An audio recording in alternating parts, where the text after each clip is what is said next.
নিবন্ধিত রাজনৈতিক দলের সংস্কার সহ নির্বাচন কমিশন নিয়োগদানের প্রক্রিয়া পরিবর্তন দরকার বলে মনে করেন নির্বাচন ব্যবস্থা সংস্কার কমিশনের প্রধান সুজন সম্পাদক ডক্টর বদিউল আলম মজুমদার। শনিবার সকালে এফডিসিতে ডিবেট ফর ডেমোক্রেসির আয়োজনে গণতন্ত্র সুরক্ষায় রাষ্ট্র মেরামত এবং জাতীয় নির্বাচন নিয়ে একছায়া সংসদে বিতর্ক অনুষ্ঠানে কথা বলেন তিনি। এ সময় ডক্টর বদিউল আলম বলেন, আওয়ামী লীগ ডামি নির্বাচনের মাধ্যমে গণতন্ত্রকে ধ্বংস করে দিয়েছে।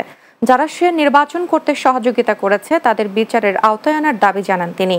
বলেন, সংবিধান লঙ্ঘন করে আদালতের নির্দেশ অমান্য করে তারা একপক্ষীয় নির্বাচন করেছে। সংবিধান লঙ্ঘনের অভিযোগে বিচার হওয়া দরকার, না হলে আগামীতে দৃষ্টান্ত সৃষ্টি হবে না। তো আমাদের একতরফা নির্বাচন, আমি আর ডামির নির্বাচন, তারপর মধ্যরাতের নির্বাচন আমাদের গণতান্ত্রিক ব্যবস্থাকে ধ্বংস করেছে। তার মানে ওই নির্বাচন ছিল আমাদের সংবিধানের লঙ্ঘন।